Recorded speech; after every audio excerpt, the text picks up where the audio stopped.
what has been an education for me was to have one of my books take me to the United Nations. I wrote the book, The Millionth Circle, which is a little book for how to change the world and ourselves. It's a women's book for circles, very small, because it didn't start out as a book at all. It started out as about 4 pages of text. I had gone in San Francisco to the World Forum and had gone as a guest of the people who used to be beyond war. And they were, for me, the most inspiring and effective anti-nuclear activist advocacy group in the United States. And they focused on the beauty of the world and of America and on the children of the world. And the idea of becoming anti-nuclear activists to preserve what we have, which began for many of us with a planetary consciousness in the late 1960s when we were exposed to that beautiful picture of our mother, the Earth. Up until that point, we had never seen the Earth from outer space. And the whole point of putting a man on the moon was really to do that. That was the big deal. But it turns out that the big deal was really not that, but that humanity saw our mother, the Earth, from outer space. And if you had the capacity for receptivity to beauty, she, our mother, the Earth, was beautiful. And then you also saw in the vast space behind the image of our Earth, outer space, that she is the only home we have. And she is beautiful. And she and we as humanity have reached the point that midlife adults reach when they realize that their own mothers are getting older, and that the fragility that is beginning may mean that they will need help from us. Now, in psychology, when you are a youngster and you're totally caught up in being a youngster, mother is there for you or not. And if you're an analyst, you hear that too. Either mother was there for you or not. And yet, when you grow up, when you grow through the trauma of your childhood and you start to look upon yourself as an adult, you see your mother in a different light. You see her for all of her pluses and minuses and realize who she was back then when you were a kid. And the idea of now taking some responsibility for her is part of what a grown-up does.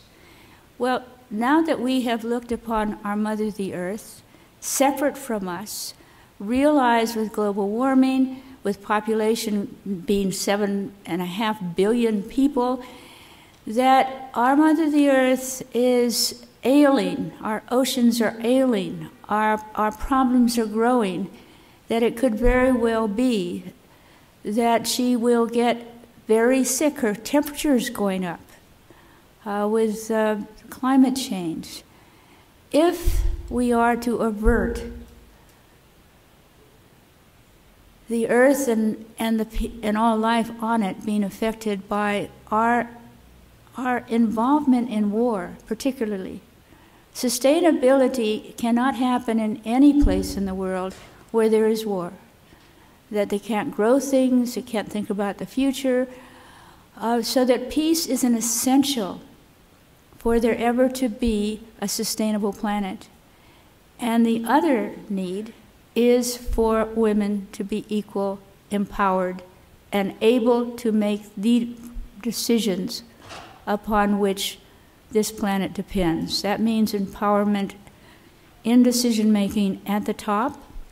Well, it begins with at the bottom. Actually, it begins in relationships of two and families where men and women, not just men, make the decisions. Now, we in this country have been really privileged by going through the growing pains of the women's movement. I mean, the first things that most women did who got infected by the idea of equality was to talk about it among themselves and then to do whatever it was that they were moved to do.